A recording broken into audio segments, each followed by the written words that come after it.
Hello and welcome to the iRacing Le Mans Series live on Apex Racing TV. I'm Sam Fitzpatrick. Alongside me is Tyler Vickery with Sam Kumo on the cameras this evening. And we are here at Suzuka, one of the most legendary circuits in the world, undoubtedly. We're in for a 1 hour race this evening. And we'll be very interested to see who comes out on top. Like I just said, Tyler, this circuit is absolutely legendary. It's got such a combination of corners. It's old school, and yet it's still, used widely due to a few modifications, of course, over the years. But that by no means has taken anything away from this place. Yeah, definitely. It's one of those tracks that is very very known for Formula One racing, and especially in the first sector alone of the Senate. I usually call them Senate S's, but you have almost a combination of 4 or 5 S combined, and it's one of the most famous parts of the track in general. And then you also have 130R, and so many great overtaking corners, and especially 130R, one of the fastest corners in the world. It'll be interesting to see how the overtakes are going to be, especially with having multi-class racing and seeing how the LMP1s will get around the GTE field, especially in that corner alone. That will be interesting. Yeah, definitely. I think the most incredible thing about this circuit is if you visualize it in your head and you go through every single corner is just amazing. There's not really a loose point. It's absolutely fantastic. In the championships, we are halfway through the season. In fact, 6 races this is week 6. Apologies, so we're just under halfway at the moment. Though in the LMP1s, it is Patrick Wolff leading the way quite healthily over Matt Ferry and Erwin Woodstra. That is the LMP1 class. And then in the P2s, Robert Tinsey is leading the way. He was very impressive in the couple of weeks that we've shown him. Timo Hayden drops down to 2nd, and Neil Andrews is in 3rd. Johan Hart only 4th, but with 1 less week counted. So certainly do not count out the 2-time defending champion. And then in the GTE class, Florian Dienard currently leading the way in that one. Again, by quite a large margin over Jason Dyer. And that's Aidan Campbell in 3rd position. I think any of them are around today with us. Not sure. The slightly smaller GTE field. Of course, that's to be understandable with the many drivers practicing for Daytona. As qualifying, in fact, just coming to an end. We'll have a decent kind of formation period. So, yeah, I think we can go through the grid now. And it's Dominic Farber on pole position in the LMP1s. Only by a 1/10 of a second over Sai Anja. Anja around a lot in this series. Not usually on the front row of the grid, so really watch out for him. Matt Barry starts in 3rd, Antoine Cousin in 4th, and then it's Dylan Mann in 5th. In the P2s, Ronnie Nunez starts on pole position. He was only a 10th faster than Johan Hart. Alex Chainer also looking competitive, along with Robert Tinsey, championship leader. And then just behind that, it's Neil Andrews. Really good field in that P2 class. And in the GTEs, Chris Fuller gets in pole position ahead of Tim Clausen's. Dominic Blager in 3rd. There's Florian Dienard, 2nd in the champion, and Arturo Juncal Costas rounding out the top 5. Of course, you already said, you already mentioned the overtaking of the traffic. It's quite a narrow circuit, this, isn't it? And, if you don't have compatibility between the two cars, potentially, 1/3 CR, the Casio triangle, could be a little bit problematic for these guys. Yeah, absolutely. If you make too many errors, or if you try to be aggressive on the overtake, it could really end bad poorly for you. So it's definitely going to be interesting to see how they race, and seeing how well they want to be able to be cautious with making these overtakes. There's going to be a lot of strategy involved in this race. Yeah, definitely expect the LMP1s to go about 45 minutes. P2s about 40 minutes, and the GTE should go close to 50 minutes, although this circuit probably quite high fuel consumption. I think we've pretty much got everyone on the grid, and maybe a couple of the GTEs yet to get on. But in fact, now the pace car will pull away. Pretty short formation lap, of course, here, using the back straight going into 130R, of course, as the dummy grid. And the Porsche pace car will just negotiate the Casio triangle and then pull in.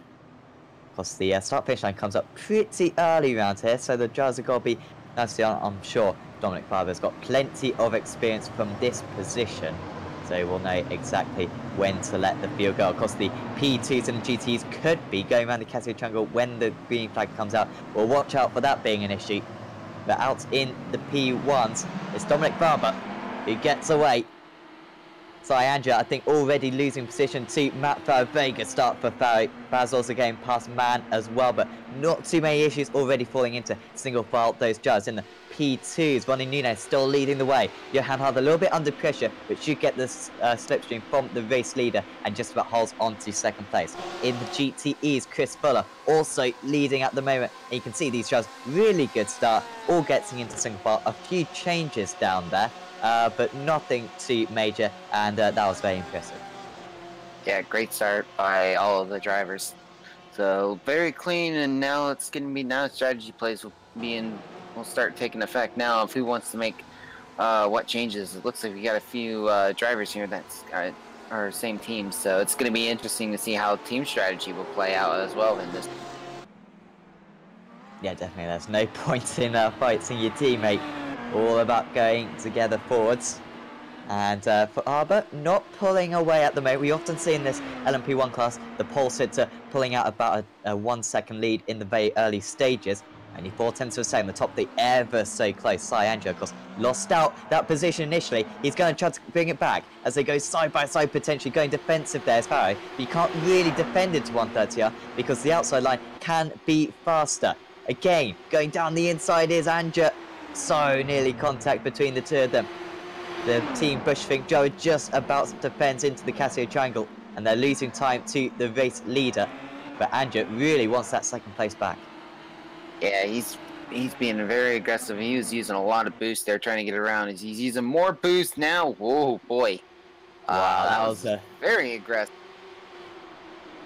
There we go from Andrea round the outside. What a move there from the Brits. And he's absolutely pulled that one off to perfection. Still having to go defensive. He might still lose the position, leaving a little bit of room, but Farrow just about backed out of it in the end. I'd love to get a replay of Andrea on board down that pitch chat. I thought we were going to have a bit of an Ericsson-Leclerc issue there, because Farrow was really defensive there, trying to block wherever Andrea went.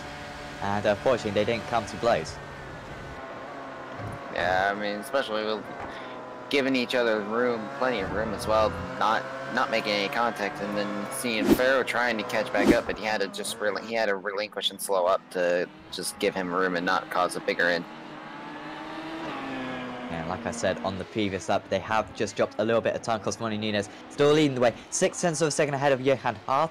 And well, as we've spoken for the past few weeks, you know, the downforce levels in this car can be very different, and sometimes different drivers use a little bit more downforce, and that can really ruin any chance at an overtake Johan Hart. Hopefully, we'll have a low downforce setup on, because you can very much change it around this circuit. You know, you've got this straight, and then you've got two long straights after this, but at the same time, because you need that downforce through these long corners.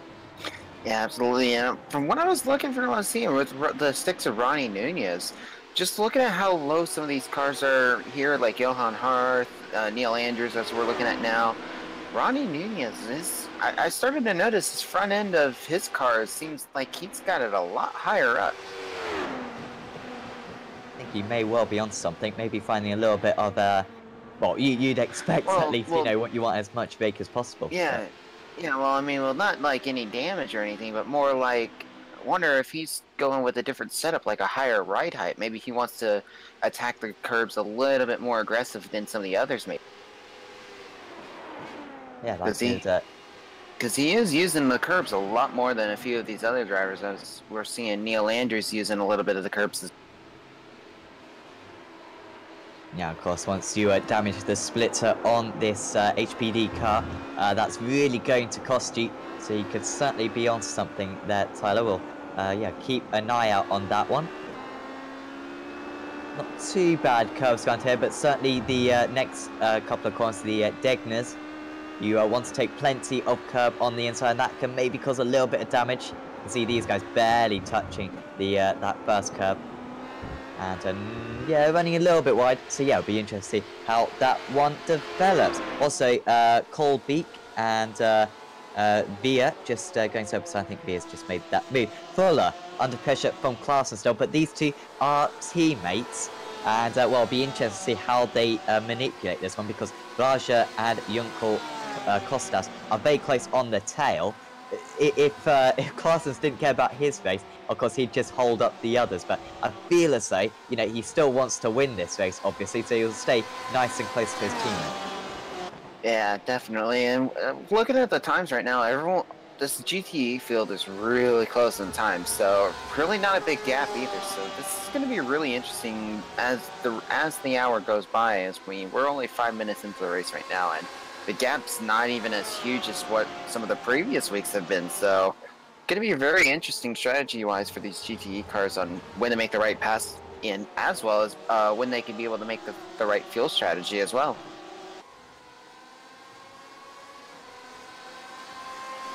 Great to see so many cars in a single shot here in the GTEs. Of course, only 5.5 minutes into the race. So Dream Effect will help these guys a little bit. Of course, anyone who watched the World GT on Monday, well, I think a couple of things will take the headlines in that. But of course, we did talk to the drivers, and they were talking about how you can't go wait for a mistake from the opponent. And that's the main way that you make some moves. Lapinen and Gomez are very close to one another. Could maybe be a move between these two. Also, the two leaders getting quite close to one another. Fuller having to defend from Klaassen's. And this top four just closing in on one another, lap after lap. Yeah, I wonder how long it'll be before Tim tells Chris and saying, "Hey, let me by. I want to lead some lap." Yeah, I wonder if he'll be able to break away if he did. Seems to be relative. Well, it seems like Klaassen's got the advantage right now, doesn't it? Because yeah, we don't always see kind of this close action in the GTs. But of course, you'll see around this circuit on board, there's not really too many obvious places to make the move. Maybe the Casio Triangle the best chance, but pretty easy to defend down there. So well, Klaassen's will have to be have to pick his spot. Yes. A little bit later on the brakings there with Klaassen, but he doesn't get the run out. But it seems like with the slipstream, he's able to pull away because they've gained probably about a half a second on the Dominic Bajir and the rest of the GTE field right now. The 7 car, 11 and 3 are now within a second behind the 13 of Tim Klaassen. So it looks like that the two teammates are slowly but surely pulling away right now. Yeah, they do seem to have a pace advantage. Look at this. This is a proper chain. Ruff holding up Kulik and Kowalik. I think it's Kowalik. And then Neidhart as well. Neidhart a little bit out of position, I think there. He was running pretty well at Motegi. So maybe a little bit faster than these guys now. Can Kulik make the move here against Ruff? Ruff going defensive. Just caring about holding onto this position for now. A little bit wider, and naturally that's a really good run there from Kulik. So it's going to have the slipstream as well as he goes down the inside, down the pit straight.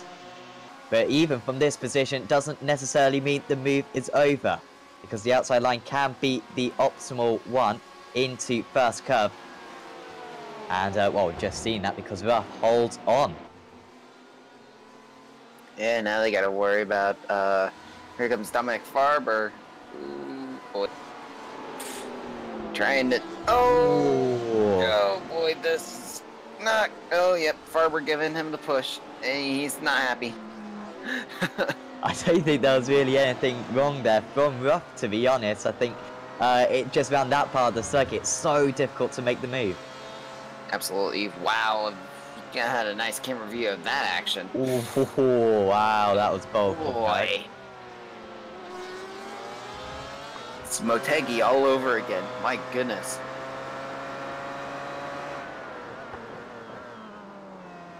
Has closed up the leaders a little bit.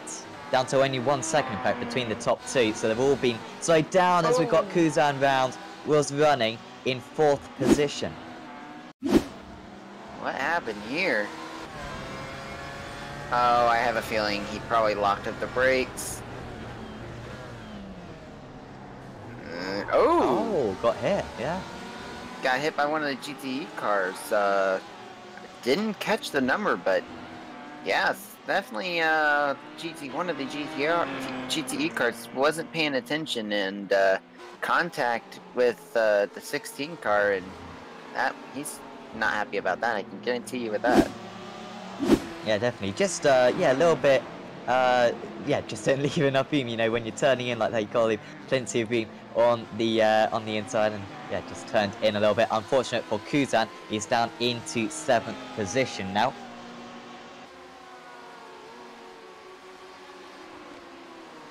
Very close between the GTE still. Kulik, is he going to lose the position this time? Also, Ruff trying to not lose the position. A little bit of a slide there from Ruff. And Kulik trying every which way to make the move, but he just cannot get past right now. He's trying it his best. They got another Audi now going past. Leaving good room there is Kulik, and now can he take advantage of this? Because he's going to be on the inside. Is there going to be contact between the three Porsches? Around the outside, now goes Kulik. If he can stay around the outside here, he's going to the inside for the next one. And there's surely nothing that Ruff can do here, because Kulik's going to have the inside. Ruff is going to be brave to go around the outside, and very wisely just sticks behind. Man, the 23 almost had a big moment there. My goodness. The 23 had to check up big time to keep avoiding Ruff. Ooh, as 26 gets in more contact with the LMP ones. I have a feeling it was the 26 that might have been in that incident with the 16 earlier. I think it was. I think you're right. And yeah, so Mikoda, and he's well, currently penultimate position. Got past Neidhart though, who's really struggling out there seemingly for some sorts of reason. As yeah, still not really many overtakes, but certainly a lot of action nonetheless, and a lot of near misses for these drivers at the moment. Of course, at the front of this, still Chris Fuller leading the way in that GTE class, and also Dominic Farber. Now a second ahead of Andrew, so it's just maintaining about that now. Andrew on that last lap was 1/10 slower, but Barry in third was 1/10 faster than the race leader. They are dropping Dylan Mann though quite considerably. He was about 0.8 of a second slower on that last lap, and then behind that Baz seemingly had quite a poor lap himself. Kuzan now trying to make his way past Garcia, because he was running in the top 4 early on, so he is out of position. Yeah, it's definitely going to be interesting as whoa. We got Danny Gomez went off track there. What happened here? Oh, just lost a little too wide. Whoa. Maybe he felt it get a little loose, tried to catch it, and it just snapped on him. Yeah, that was a bit of an odd one, because he didn't seem to be sliding, did he? And maybe, yeah, just overcorrecting it in the end, I think. And Gomez makes the mistake, and now he's at the rear of this GTE field.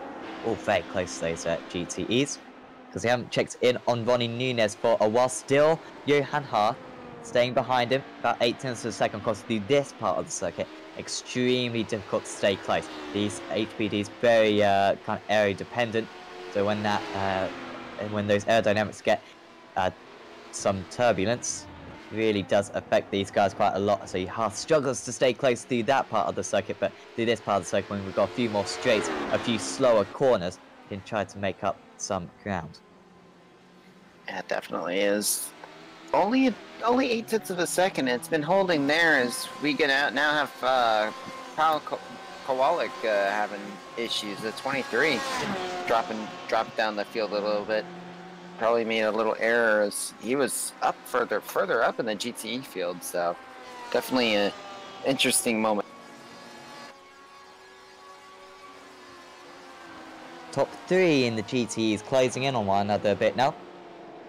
Fuller only 0.4 ahead of Claessens, and then Blager has got really close as well. So they've been like this for a few laps now. So we thought that Blager was just going to be dropped off, but he's not given up yet.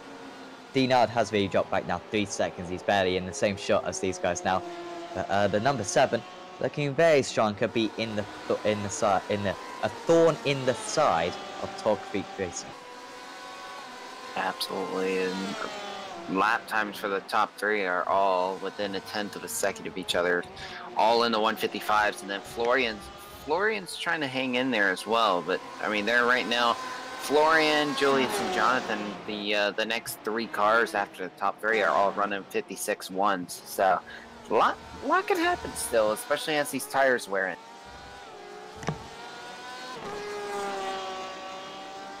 Yeah, you wouldn't want to call this one at the moment. Also got, I think we've got some close battles in the HBDs as well. I think Neil Andrews is quite close to a driver.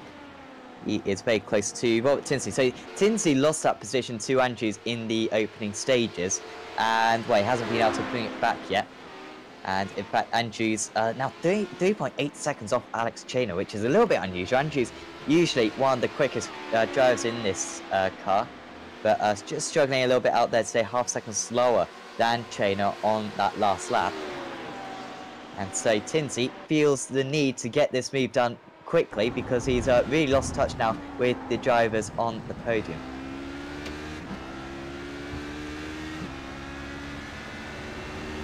Looking at the onboard now, heading into 130R. Tinsley's going to have some drafts. We'll see if he can take advantage of it going through 130R. A little bit of a lift there for Tinsley. You can see he still managed to get a little bit more speed. Cutting that inside curb a lot because you don't want to pick up a slowdown there. Yeah, I think he's probably got the... his setup's probably a very, very, very low downforce setup, because especially if you have to lift in 130R, especially with the HPDs, you're definitely doing something wrong. Because I mean, in my opinion, usually with me, if I can be able to get through 130R flat out, that's more advantage to you, and especially in the slipstream, if you can be able to go flat out in the slipstream as well, that's usually when you know you have the setups working for you. Yes, I mean, Robert not feeling quite as comfortable. You can see he just cannot get within about half a second at the moment. 0.6 of a second at this moment. Car's really fighting with them. I think that's Neidhart just off in just ahead. Yep. Yep. Oh, a little bit of contact boy. Potentially there, and Dennis just about gets out of the way. Yeah, that was very close there, and gives advantage to Eunice now on being able to keep up with Robert Tinsley, as he's now only a half a second now behind these two of Neil Andrews and Robert. Yeah, and all of a sudden Tinsley just falling out to that toe a little bit. Be interested to see if Vastamecki can close in down the straight. 0.45 as again Neidhart off the circuit. So he had gained a few positions due to mistakes from others, but falling right down now. Yeah, Neidhart must have not had enough time with working on the setup, because he's really struggling this week, and that's usually rare to see Dennis have this much issues. Because this is only the second day of this official week, so maybe not quite having the preparation time as he normally has, as Mikoda and Karalik go side by side. So actually, is that Mikoda getting past Karalik then? So remember, Powell was trying to get past Ruff earlier on, I think, and well, he now loses that position to Mikoda. A smooth there from Lucas. And well, I think they're a little bit too far behind the drivers ahead, about 2.5 seconds, so that's going to take a while for him to make back up. Yes. Boy, that was going to be close. Oh man, and then the last HPD of Eunice just struggling, got caught up in between both GTE cars. Oh boy. That could have been disastrous. Oh, and that could have been as well, and it is. Mikoda just spun round, and Karalik, well, he did cause that contact, but he's going to take full advantage of it. I wonder if Mikoda, no, I don't think he got a slowdown, he was just a little bit slow off the corner, and well, that's the position change once again. Number 23 car with a little bit of a bump in. I know it wasn't deliberate by any means, just a misjudgment, but will benefit from it. Yeah, it was just very close racing there. So, oh boy, here we go. 8 LMP1s and then HPDs fighting each other. Boy, this is going to get interesting. Heading into 130. Race for the overall lead. Anja just staying behind. He's got within a couple of tenths a few times in the past few laps. Now, does he have a little bit more energy this time? You can see Faber getting a pretty good run off. Now, is he going to use a little bit more energy? Anja, no. Just going to stay behind. Now, is he going to get stuck behind the HPD? Didn't quite have the confidence to go for a lunge down the inside. Of course, Faber should get held up a little bit ahead, but now Andrew gets held up as well. And, well, this is not helping him whatsoever. He's now 1.3 seconds behind, but now makes the move. You can see just ahead the race leader losing some time. And off the circuit even is Faber. So Andrew will be able to make that gap pretty much fully up. Yeah, they're trying to fight around. Whoa, boy. Trying to get around Robert Tinsey there for a second. That was definitely going to be interesting as they're catching up to the lead lap to the leaders of the HPD field, as well as they're catching up to some of the other slower GTEs. So things are really going to get tight here for these next few laps. As both Andrea and Farber are trying to get around this field. Andrea might just be able to clear these two Porsches before Spoon. Not playing it too risky, to be fair to Sai. He's not really going for many lunges, which is certainly the way to do. Certainly the way to drive in this situation. And he's still keeping up with the race leader now. Will Faber get held up through 130? No, he's going to have a clean run. Well, he's really got through that traffic very impressively. And especially now, he's going to definitely open up a gap on Andrea. Now, as Andrew's going to be still stuck with the GTE field and the HPD car as well, so going to be losing a lot of time here on this lap alone, just from the lap. Yeah, up to 2.3 seconds. Remember, you almost managed to pull the move on Faber into the Casio Triangle on lap 12, but now on lap 14, yeah, he's 2.2 seconds behind. But, of course, the traffic will even out, and it's usually known that the lead driver has the toughest time with overtaking the traffic. They can't wake up the traffic, and actually, just now, they managed to make up about a second, did Anja Woodstra into the pits now. Wonder he's had some issues as he has fallen down to the second to last place in the LMP1 cars, so wonder if he's had some issues or if he's just coming in for, well, actually, looking at that right front, looked like he had some heavy contact somewhere. Of course, can get to the end of the race just about, so maybe did have some damage and wanted to make his pit stop as early as possible. Hopefully we'll be able to see how he gets on for the rest of the race. As Costas, he's down a couple of places, so I don't know something's happened to Costas recently, or whether he just hasn't been particularly strong in the race, but was very strong in qualifying. Something just happened to one of the HPD cars. I just saw a big lockup all of a sudden. I want to say that was Andrews, but I don't know, because I saw someone have a big lockup. Okay, so what was it? Andrews. Could have well been, yeah, Bastamaki or Harrod even. Yeah, because there's a big GT field around, and all of a sudden I just saw smoke flying up. Yeah, I don't know which car it was now, but it had the front panels was white, completely white. So that'll be interesting to find out what in the world. There doesn't seem to be too much damage, at least for anyone out there, from what we can see. Because you can see the tire marks on the grass there. I don't quite know what that incident was, but just looking every which way. Cole Beek has got quite a bit of damage on that car, and he's had a very poor Sector 3. So, yeah, seemingly a bit of an issue for him. Absolutely. Now we're looking at Chris Fuller's. One of the HPDs is getting around them now.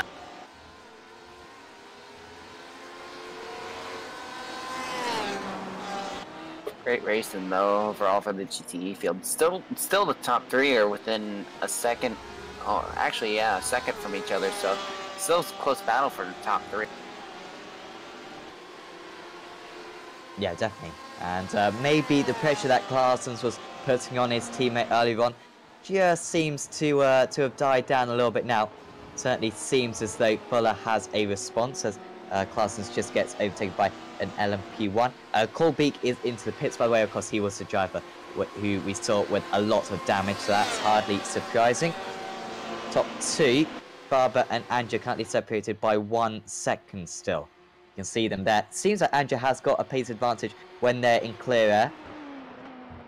But, well, just hasn't quite been able to get close enough for the overtake yet. As they got clean air, both of them right now. So this is might be a little while before they catch up to any lap traffic, because from a lot of looking at the live timing, a lot of the cars are on the other half of the circuit. So these two are going to have a little bit of probably about a lap or two of being able to fight with each other and pull away from Vero, who's now 7.5 seconds behind Andrea and Farber now.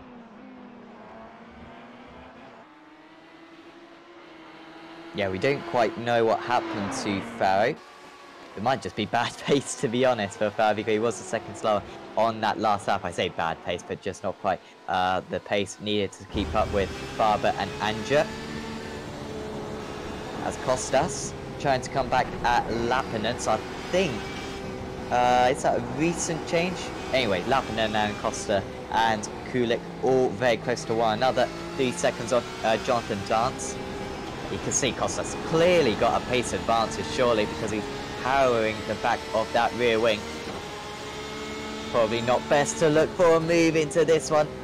Of course, all about getting the exit now. The hairpin is really difficult to go for a move, but he is so close right now as he closes in with the slipstream. Is right underneath the gearbox now as he looks to the inside, but at 911, not feeling the confidence. And once again, he's very close on the exit. Maybe into Spoon could be an opportunity. If he can just go for a bit of a dive into Spoon, then there's not much the outside driver can do. Kostas looks to the inside. Does he? Down the inside. Nope. And, well, he's kind of waiting for the perfect chance, but it's not going to get much easier than that. No, absolutely not. As he's got an HPD right behind him. Oh, boy. HPD trying to make a move. Got to make a move quickly by the time they get the 130R, and otherwise it's going to get in. Makes it clean. There's still a great battle between these two. Oh, Kostas goes for it. He's locked up the brake, and that is a very good move, I think. I'm not sure if he wanted to pull off the move, because he was all kinds of out-shapers into the pits. In fact, goes Kulik.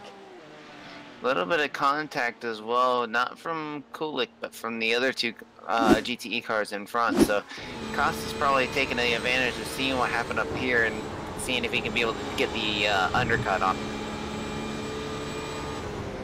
Yeah, that was not a deliberate move. Just trying to avoid his rival. And it turned into a decent maneuver. So Kulik, of course, into the pits. Kostas with a little bit of rear wing damage. Yeah, as Anja really close, sorry. Yeah, I was just going to say, they made a little bit of contact there with Kostas and Lebanon going into that chicane. So it was very aggressive. It was able to make it clean enough. It's still got a little bit of damage from it. So we'll see how that plays out for him. Do you think Anja wants to make this move at the moment? From what I've seen, he seems to keep on getting really close, but is happy to stay behind. Maybe doesn't feel like he could pull away. I'm not quite sure. I would have thought in these LMP1s you just want to get the lead, you know, and then when you make your pit stop, you're ahead. I would have thought that would be the main advantage. Yeah, I think he's trying to play it safe right now, seeing what he can do. As I mean, they're coming up to more traffic now, but this will be interesting because if Andrea can be able to time it right and be able to get in the pit stops at the same time and go into the pit lane at the same time as Farber, it could have an opportunity. Andrea might be trying to save enough fuel to where he can be in the pits a little bit less time than Farber. So definitely a lot of different strategies could be in play. So will be interesting. and just lost a little bit of time, but then deployed a bit of extra energy coming out of the hairpin, so made up about 0.3 of a second. Keen to keep on the heels of Faber. Farrow now 7 seconds back, so he's actually maintained that gap now, is Farrow, but from the time he lost earlier on, seems to be too much to make up for the Team Bushfink driver. Still Nunez leading Hearth in the HBDs. Hearth really not making much of an impression, but there's no doubt that he's, you know, equal pace with Nunez, just cannot get close enough whatsoever, and that's the same story for Tinsey, who has now dropped about 1.4 seconds behind Andrews. So as we see so often in this HBD class, a lack of overtaking, very competitive, no doubt, but a lack of overtaking with the difficulty of it. Half second between the top two at the moment. And that's a big gap there as well between the two between the top two and the rest of the field, especially when Alex Trainer's practically all by himself, and he's got 6-second gap ahead of Neil Andrews, and then he's got another 5.5 seconds that he's got to close on Johan Hart. So pretty much for Alex now, he's just got to run clean and let other things happen, and he'll come away with an easy podium as long as he doesn't make any mistakes. Yeah, I think it was very competitive at Sebring. I think got a podium that day as well due to other drivers' mistakes. So, yeah, it could be another top 3 result for him. We are just over halfway through the race, so we'll have a little bit of a rundown. Dominic Faber leading the way overall, and in the LMP1 field, he's about a second ahead of Cy Andrews. Consistently put pressure on him, yet to materialise a move with Matt Farrow running in a little bit of a distant third in the HPDs, as we've just been talking about. Ronnie Nunez still leading the way. Johan Hart staying close on his tail, but yet to make too much of an impression, yet to go for an overtaking move. Alex Trainer looking good for a podium. And in the GTEs, Chris Fuller ahead of his teammate Tim Claussens. This one, probably the most open of the races, has just spread out a little bit recently, but still the top 3 in that one. Fuller, Claussens and Blager separated by less than 4 seconds. Time gap's definitely has opened up a bit, so still a lot can be played. As might be expecting pit stops around this time, possibly for the GTE field. I mean, like you said earlier, they could last up to 50 minutes, so depending on the timing for these GTE cars will depend on when they want to go and try to take an opportunity. Yeah, it's certainly open for them, the pit strategy, undoubtedly. Some drivers do half fill the car, though. You don't really yet tend to see that in this splits, at least. Drivers usually just put all the fuel in the car at the start and go as far as they possibly can.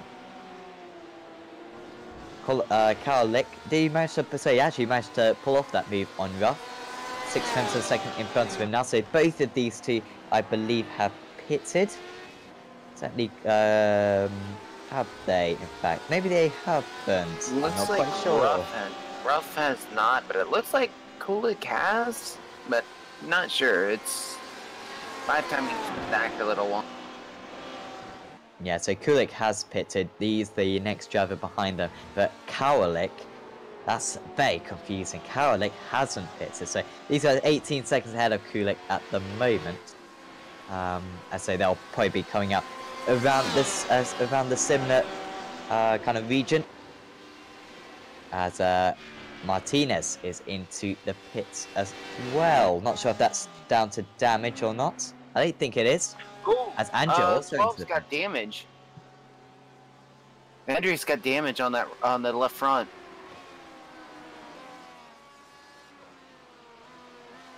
Terrible for Cyanja. We'll see how long this pit stop is. And, well, this is how it happened, we think.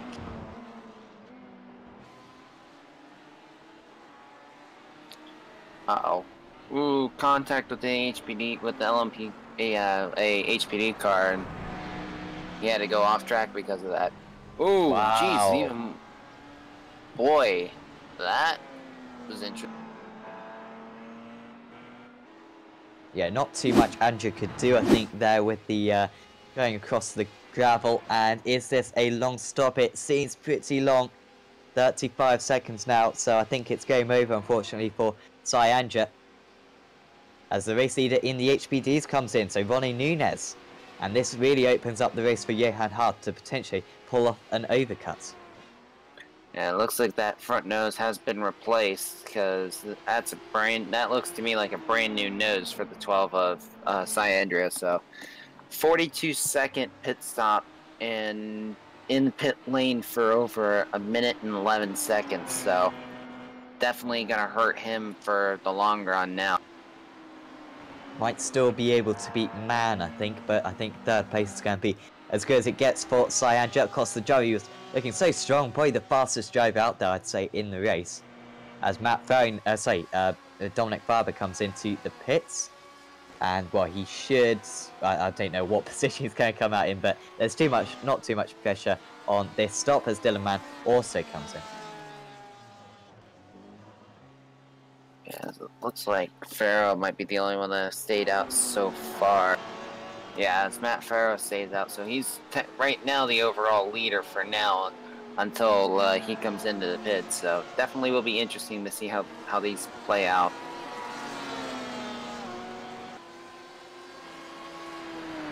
Still Hearth staying out. In fact, he hasn't reached the pits yet. But yeah, I think Hearth is still going out there. So yeah, a bit of an unusual stop there from it was Nunez, wasn't it? Coming in this early. Should have maybe 2 more laps, Hearth. So so he really needs to absolutely nail these couple of laps. And G's still playing away from Tinsey actually. And hasn't really come under too much pressure for him. Still 13 seconds off Hearth at the moment. Since he just loses out to Anja Lappingham. Yeah, it's definitely interesting now. I mean, in that same picture, we also saw Cyandria go by, so a lot of things can happen. And Roy Nunez now, he's closing in on Jaden Markin, who has not pitted yet. So will be interesting to see if Jay's going to let Ronnie by, knowing that Ronnie Nunez is a lot quicker than him. So will be interesting to see how that plays out. Yeah, this could be really bad for Nunez if he can't get this move done straight away. He needs to try to get it done at the hairpin already. He's probably lost a little bit of time just getting in the turbulent air. So he needs to get as close as he possibly can. You know, Jay isn't too slow. He was only a second slower than the race leader on that last lap. So not going to lose too much time for a few corners, Nunez. But if he stays behind him for about a lap, then that's going to be very costly. Because remember, Hearth was only about half a second off him when he came into the pits and flashing the lights. But no obligation, of course, for DeMarcan to let him through. Now, into the slipstream he goes. Even if he makes the move into Spoon, he's going to be offline, losing a lot of momentum. You can see just not gaining too much whatsoever. And this is the race ebbing away from him as Johan Hart makes his pit stop. This is going to be ever so close. Yeah, so we're keeping an eye on Minions right now, trying to get around Jay DeMarcan. Coming into 130 yard now as Johan Hart's changing tires right now as well, so it'll be interesting to see how this. And then here comes Dominic Farber as well, coming out of the pits as well. Oh, really slow stop for Dominic Farber. 2 minutes 56 is what I'm showing on my screen. Oh. Wow. Apparently 2 pit stops then for Dominic Farber. We did see him come into the pits a few laps ago, so all of a sudden the 2 leaders in the LMP1 class with major issues.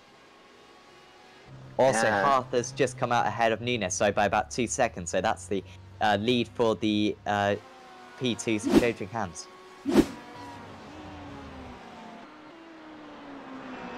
That pretty much paves the way for Matt Farrow now, and he has an opportunity now to just take over the lead and indefinitely now, especially with Cyandria having issues as well as Dominic Farber.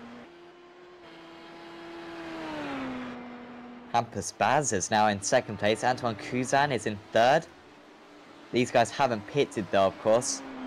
Well, of course, how far has Farrow's got a big gap over Anja? A really big gap. surely he's going to be absolutely fine to the end of this race now.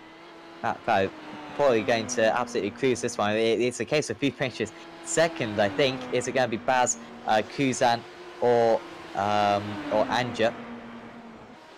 Really, this race has been absolutely turned on its head. Usually you see the LMP1s maybe make a little bit of contact with the front runners, but not usually the top two going out in this fashion. Absolutely, and it's definitely interesting with what happened exactly as well, because that just seems a little odd that Farber, I didn't see any damage on Farber, so it's definitely interesting with what happened there as well.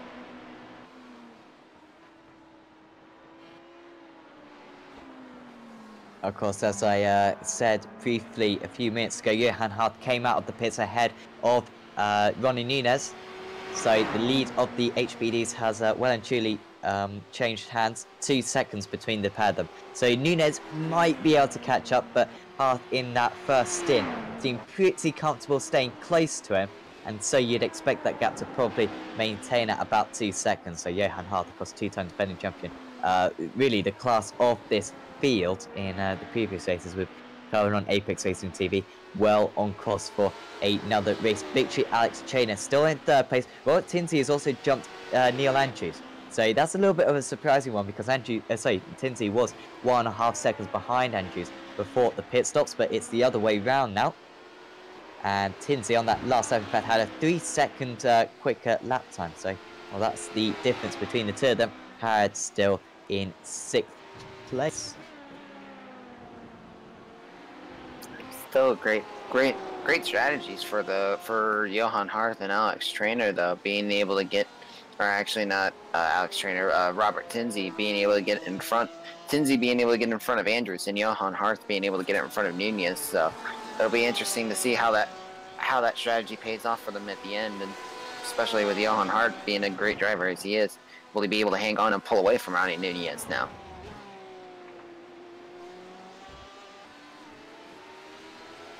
Well, so far he's edged out that gap a little bit. Was about 1.8 seconds coming out of the pits, now up to 2.2. But of course, as we've seen at the lead of the LMP1s, anything can happen. And just speaking of the LMP1s, Matt Farrow into the pits. Remember, he was running in 3rd place just about 10 minutes ago. But how this race has turned on its head since, he should be way ahead of Sai Anja. It'll be interesting to see whether Kuzan and Baz as well come into pits. In fact, Baz has already come into the pits and is still ahead of Anja, according to my screen at least, although it is very close between the two of them. Kuzan also into the pits. He will be behind both Man and Anja and Baz. In fact, Baz is, behind Anja. Apologies about that, as Barry comes out of the pits and he's still in the race lead. Looking very good right now for Matt. Yeah, almost 3/10 of a track length from what I'm looking on the laps wise, as Dylan Mann's has not even finished his 25th, hasn't even just now finishes his 24th lap, or on his 25th now. So that definitely is a big gap to Matt Farrow, and Matt Farrow has just got a nice comfortable lead now. Yep, 20 seconds difference.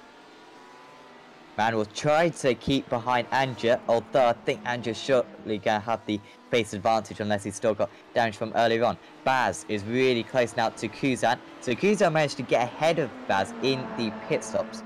Baz with a 6-second longer pit stop than his rival. Man with an 8-second pit stop. That's 9 seconds shorter than Baz's. Anja is into the gravel, and maybe his chances of that second place could well have just ended. He's still got 16 minutes to get it done, but the number 12 car having all kinds of issues today.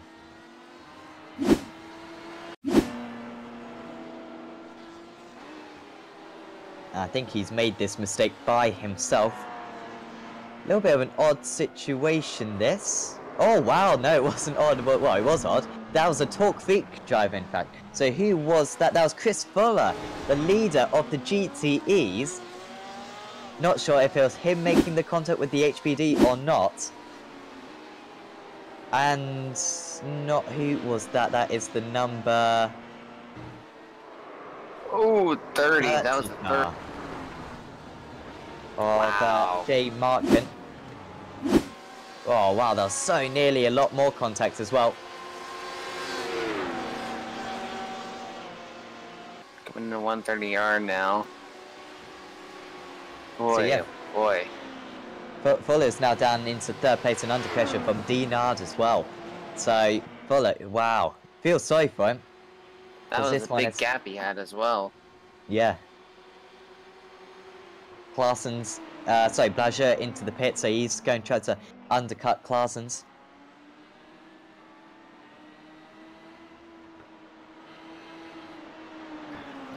We're looking at Baz trying to get around Cousins, but Cousins right now 4/10 of a gap. Baz has to Cousins, so it's going to be a close battle here for fourth overall in the LMP. Also, Farber is charging these guys down on that last lap. He was 3 seconds faster than these two, so he's surely going to be with them by the end of the race. Still 15 minutes to go, so yeah, undoubtedly going to catch them and probably pass them as well. I think Anja and Man, it's going to be a task too far for Farber, but it will still be a decent recovery for him. The second highest I-rated driver in this LMP1 field. Behind Matt Farah, 6.3k for him, and Dominic Farber, 5.6.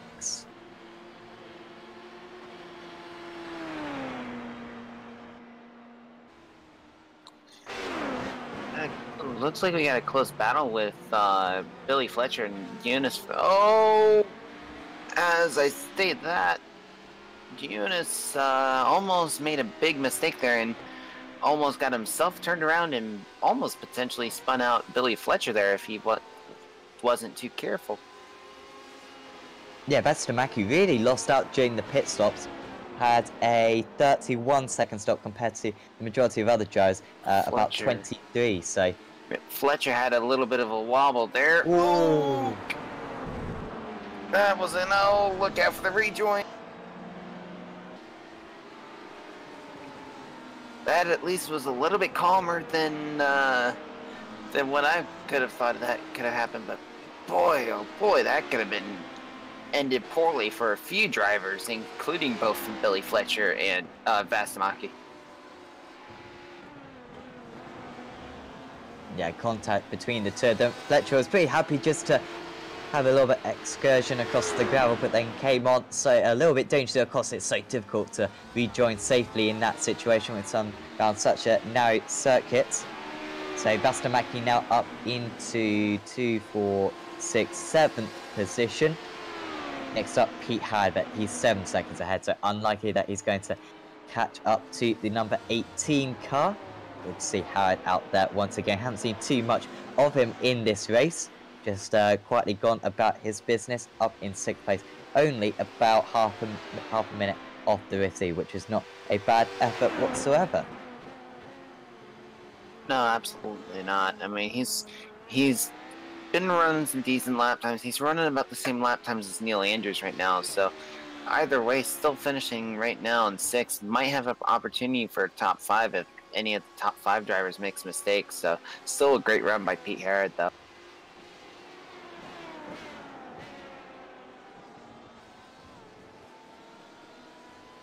Man and Andrea down to just 2 seconds.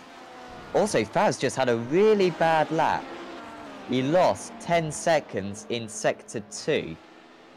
I wonder if he's made a mistake up there, because the gap's gone from about 21 seconds to just 10 seconds between the top two. Surely we can't see another leader out of the race.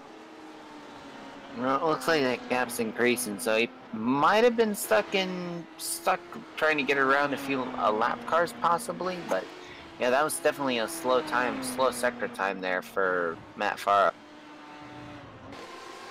Yeah, it doesn't seem to have too much damage as we just see him now. Number 2 car still going strong out there, but cannot afford another issue like that. Now, Andrew, sorry, really close to the back of Man. Now, this was just the issue, so for Matt Farah. Oh, wow. Okay, Well, that was a lot he hasn't more got more contact. damage. Yeah, that was a lot of contact, actually. Wow. Well, there is a little bit contact on the rear side pod, but even still, That's impressive. Anja now right on the Taliban. Anja couldn't get the move done on Barber earlier on, but he's got a big pace advantage right now over the number 21 car. Man will do everything he can to avoid the inevitable. But here comes Anja straight past. And Man didn't do any swerving or anything there, which was the right thing to do. And Anja up into second place as there's nearly contact once again with the GTEs. And these GTEs are showing up at the worst places for these LMP1 cars, because my goodness, these LMP1s are having to check up so quickly and trying to avoid them, especially in the S's. It's one of the worst spots for the LMP1s to try to even make any kind of path. On that last lap, once again a little bit slow at 41. Anja at 39.3, but just getting caught up in the traffic there is going to cost Anjo's. Man goes off the circuit. Still got 6 seconds to Kuzan, so that should be a fine podium for Man.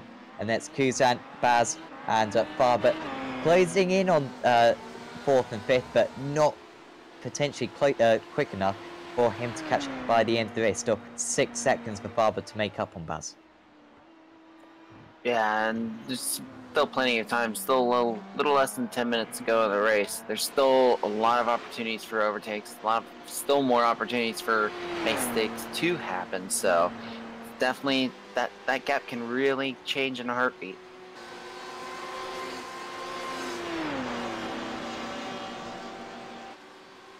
In the GTEs, we haven't checked in on these guys for a while. Of course, we saw Chris Fuller losing the race lead. Tim Claessen's inherited it, as we see, almost 3 wide going into turn 1.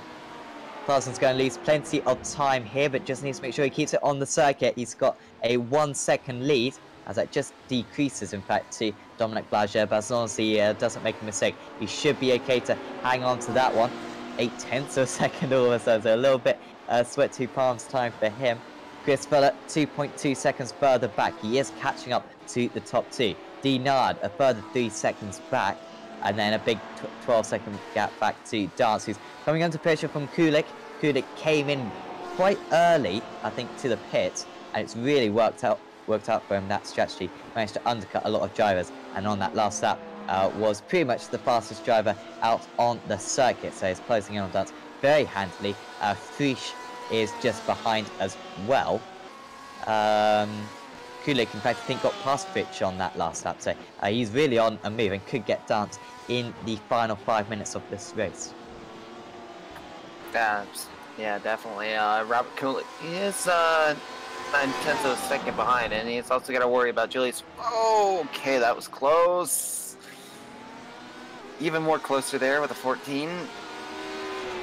My goodness, some of these moves that the HEPDs are doing, they're scaring me half to death. It is incredible how, gutsy these drivers can be. Wow, Vastamaki is not holding off Italy. We saw earlier on Anja very much taking his time out there with the traffic.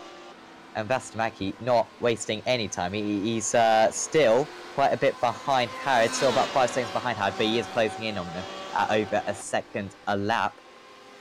Might not be good enough though. So a few more battles going on out there, and one of them, Blager, 0.6 of a second now behind Claessen's. Is there any way that Blager can get this move done in the final 8 minutes? It's a good opportunity. Fuller is catching up too. I mean, that gap's dropped down to 2 seconds from Fuller and Blager, so a lot can happen, especially when we have a little less than 7 minutes. So it's still anyone's game for the top 3 in GTE. We've seen very few moves in this GTE class so far. Got to just use the traffic to his advantage, you imagine. Wait for a mistake from Claessen's. As Claessen's runs a little bit wide. I don't think there's going to be an opportunity through this one. Steep on the brakes as the number 7 car, trying to identify the areas maybe where he's got an advantage. Now he's really close to the back of Tim Claessen's, 0.3 of a second between the pad and the slipstream effect isn't going to drag him too much closer. That gap really just going down to about 1/4 of a second now, so you can see it's going to take a really good run through one of these corners if he's going to pull it off.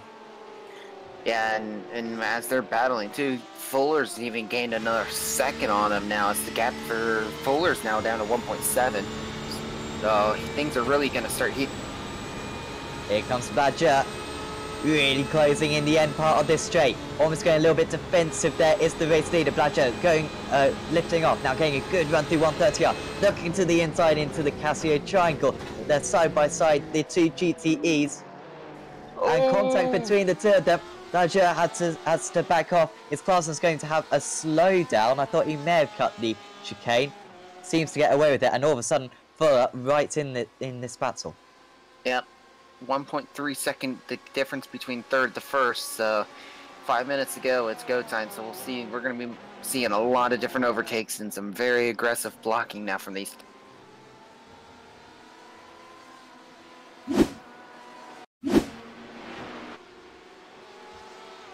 Looking at a replay now from Boz going through 130R. See what happened here, catching up to Cousins. Whoa! Just missed the breaking point completely. Yikes. And now he's under big pressure from Barber as well. Only a second between the pair of them. All coming to life at the end of this race. It's hard to call many of these positions. And Baz has gone try to make all that time back up now on Antoine Cousin. Also, top two in the LMP1, separated now by 7.5 seconds, but I don't think Andrew's going to have enough. On that last lap, he was 1.5 seconds faster than the race lead, but he's just going to come short, I think, because, well, we've only got this one and then 2 more, I believe. Yeah, I think we got 2 more laps after this one, so not a lot of time, and for Andrea to try to catch up to Farrell's still a 7-second gap from Andrea to Farrow, so Farrow's just got to be clean here and not make any mistakes, and he'll run away with the LMP1. They might be able to get it down to about 2 seconds there, Andrea, but as long as Farrow doesn't make a mistake or get caught up in traffic, don't think he's going to quite get there in the end. Barber really close to the back of Baz now. I think this is the only one that Barber's going to get. His progress in the last few laps just has been a little bit weak. I think maybe with a little bit of damage still on that car.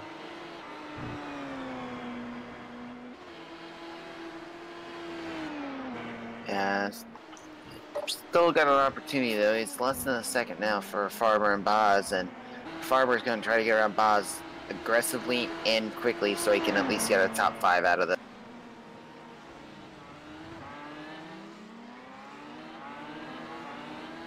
Well, that last lap he was 8 tenths faster, 8 tenths behind currently, so should be there in the next couple of minutes. Let's go back to the leaders of the GTEs, see how close it is between Clarsons, Bludger and Fuller. Of course, maybe a little bit of damage for these guys now. Bludger did kind of turn in, I must say, on Clarsons. That's my opinion, at least, on it. Fuller really taking the, got the bit between his teeth now. And sees a second place, which would be a fantastic result considering they had a spin earlier on. And if he can get Bludger now, could he maybe catch and pass his teammate? I think that's stretching it too far, but second, it's looking very possible for the Torque Freak driver. Yeah, so here he comes in the left-hander now.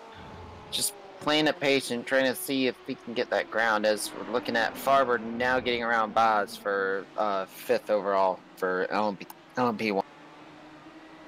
Yeah, he's now got another 3 seconds to catch up to Kuzan. Don't think that's going to happen, as Fuller gets really close to the back of Bludger. This is where Bludger tried to make the move a couple of laps ago for the lead. How things have changed all of a sudden for him. Fuller, though, didn't get the run through 130R, and he's going to have to reset himself and look for a move on the next lap. I think they've got 2 more laps to go, I think, for these GTEs, because the LMP1's still got 1 more lap to go after the lap that they are on right now, as Fuller is so much faster down the straight. That's the damage really affecting the driver in second place, and Fuller almost had a chance into first curve. Yeah, and Blodger's being very aggressive on the blocking now, so we might see some contact between Fuller and Blodger now coming in to should be the white flag next time by for the GTE field. Yeah, we've got 45 more seconds to go, and the top drivers in the LMP1s are just about to start a new lap. They aren't going to be able to lap these guys by the end by the end of this one. Yep, as we got white flag now from Matt Faro in the LMP1.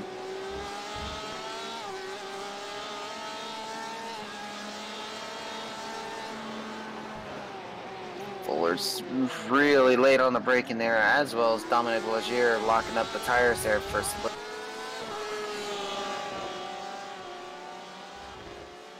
He's definitely got an advantage down the straights, undoubtedly is Fuller, and that's really going to enable him to go for a move. Remember, he lost a lot of momentum at the end of the last lap going for a move, but he's managed to make it all back up again as he exits Spoon Curve for the penultimate time.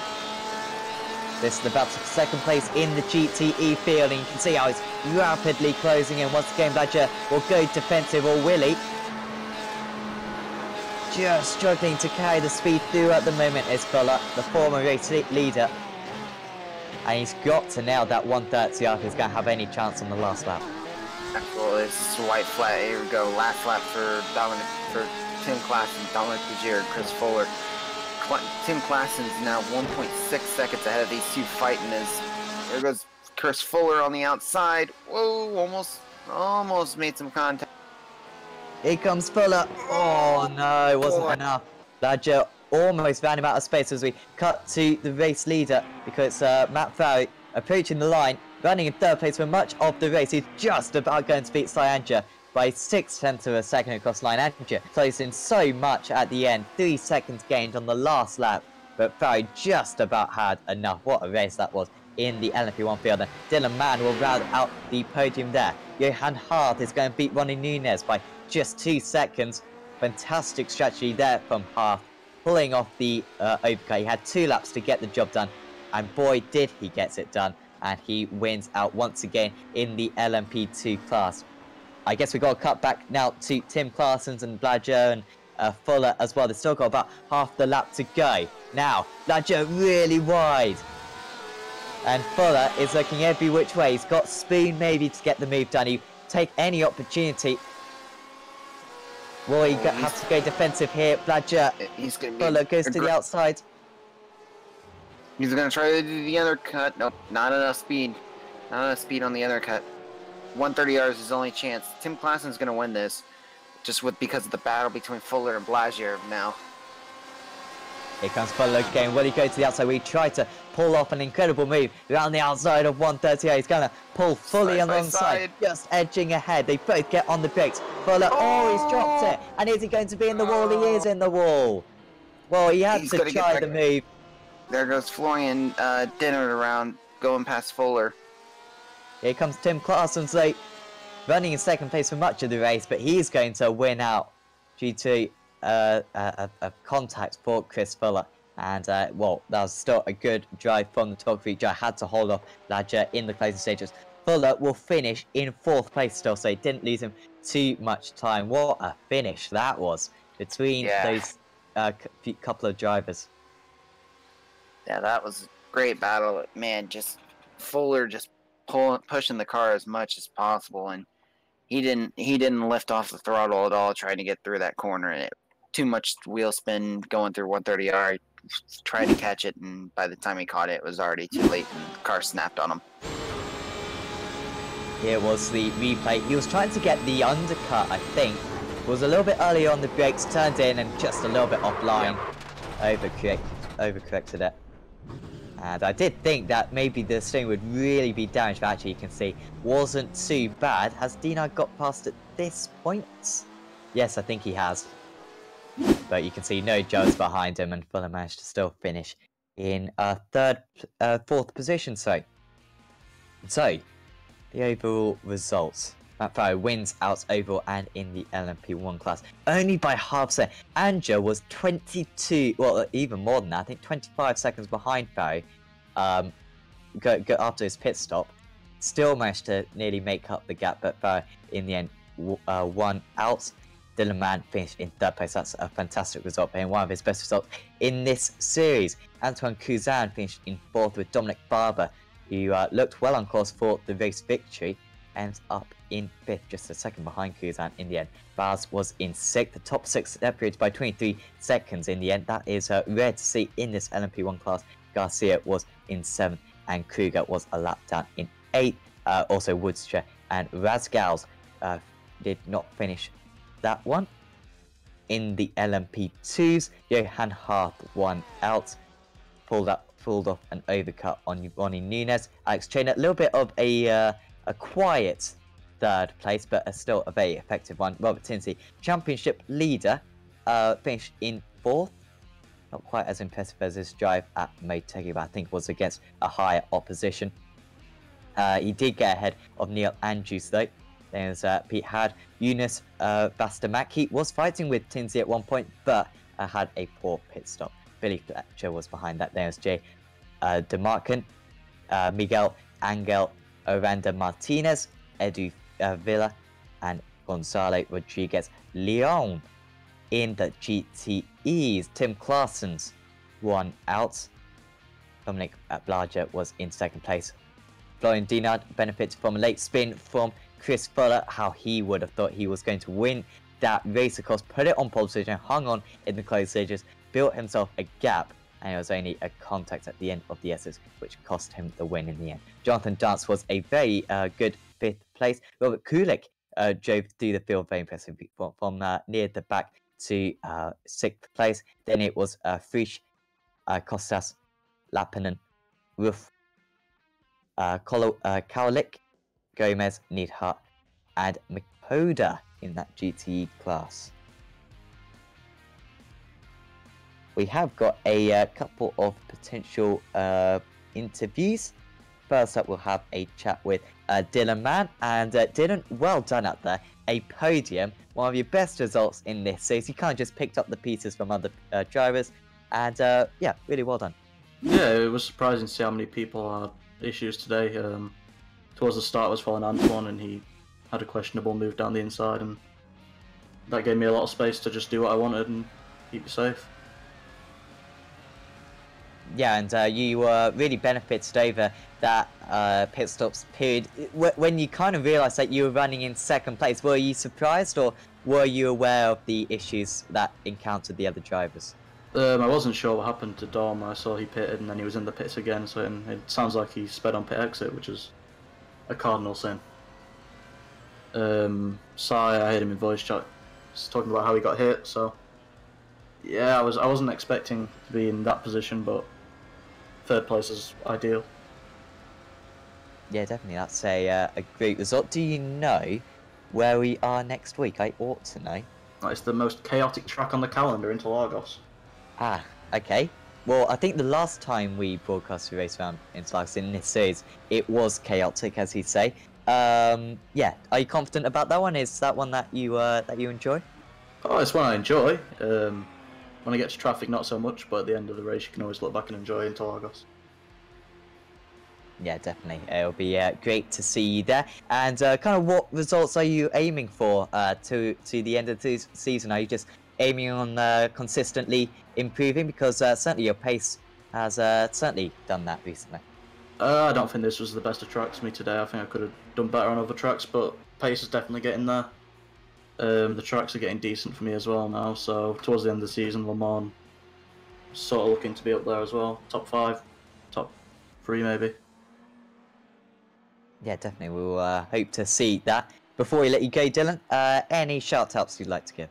Yeah, everyone at VRT iRacing has been a great help over the past few months, especially Joseph Ringrose, great guy, and all the Kevin Ellis juniors out there. Thanks, Dylan. Yeah, cheers. And we'll see you next week. See you next week, guys.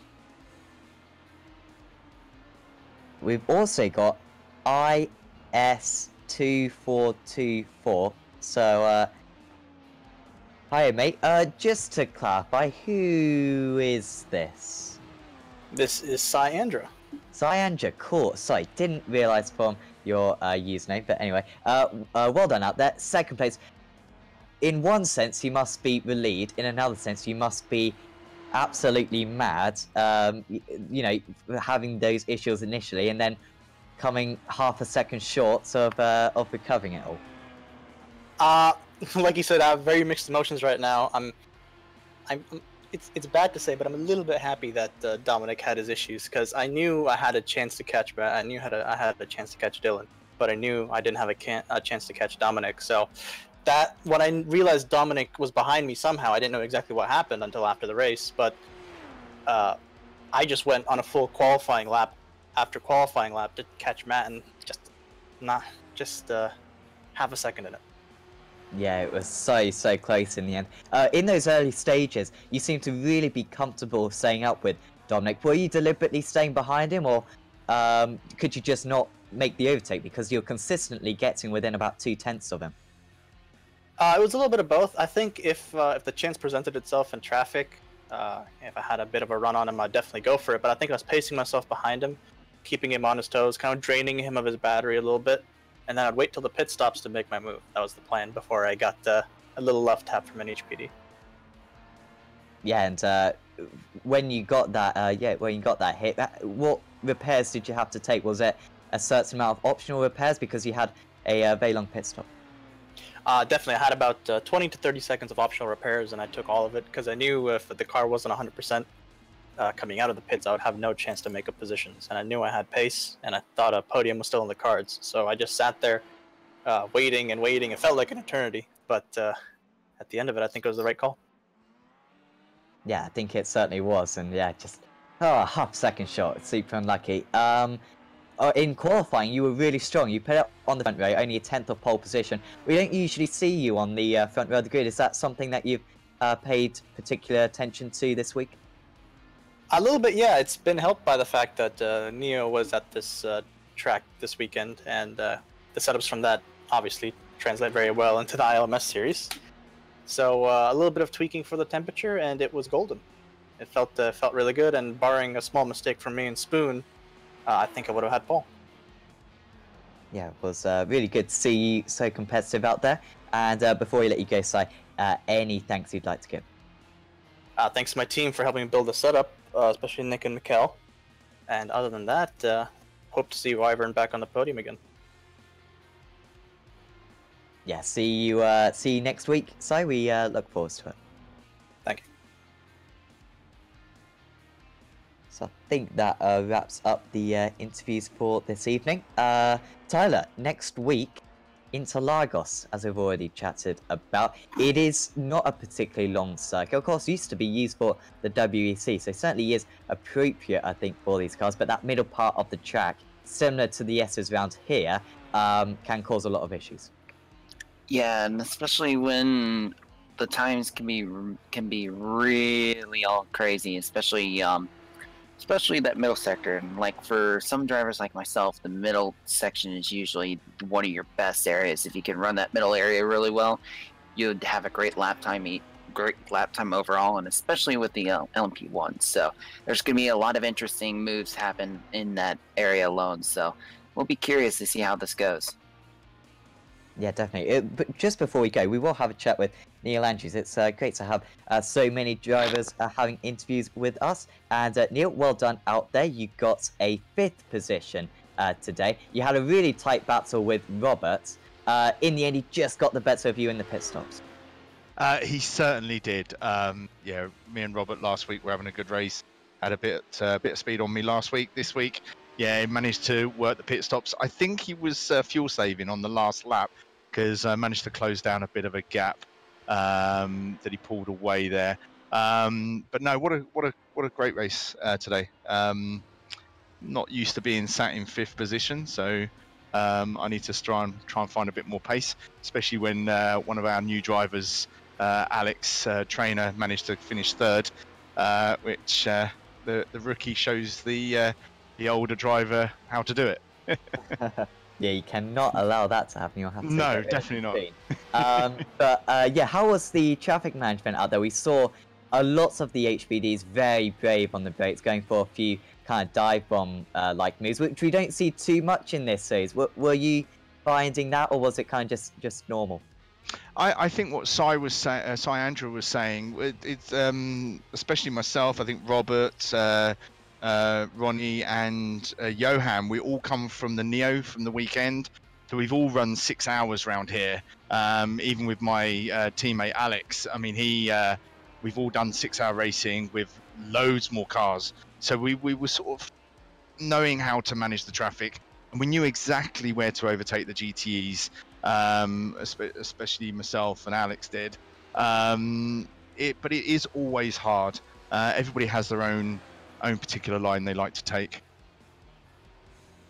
Yeah, definitely. And next week, of course, we've got Interlagos, where that could once again be an issue. Of course, you've run also at Interlagos in the Neo series, haven't you? So how did you find that? Same again. Yeah, I think we're going to be pretty good, but so's the other teams that are going to come through. So there's a good bunch of guys that race this ILMS series in the HPD.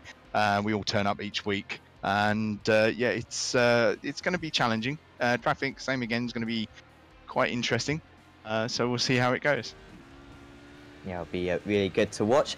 Before we let you go, Neil, any shout-outs you'd like to give? Well, just shout out to the whole team, Luxim24 MOATF podcast. Big shout out to the whole team there, and a good shout out to you guys. I mean, you guys make the series work on a Wednesday night with your broadcast, so hopefully you guys keep it up. Thanks, Neil, and we look forward to seeing you next week. You take care. Unfortunately, on that note, we're not going to keep this up for too much longer because, unfortunately, we've got the World FD clashing with this in 2 weeks' time. Of course, I was going on last week about how this is last week was going to be our last broadcast, but no, we've got this week and, of course, next week as well. But next week, unfortunately, will be our last for now of this series. But certainly look forward to the future. So yeah, like we said, Interlagos next week for the iRacing Le Mans series. Tomorrow we've got the BSR Radical series and also the Sim Racers World series as well. Both of those are very good in their different ways, I think. And then on Saturday, nothing. In fact, Sunday we've got the Apex Racing League's 3.5 Championship, and then on Monday we'll have the second round of the World GT Championship. That was absolutely fantastic, the first round. That, if you haven't catched it, certainly catch the start of race 2. The replay will be on our YouTube channel. And of course, if you haven't already, like our Facebook page as well. Plenty of extra content on there. But for now, from me, from Tyler, and from Sam as well, we'll say goodbye, and we will see you next time.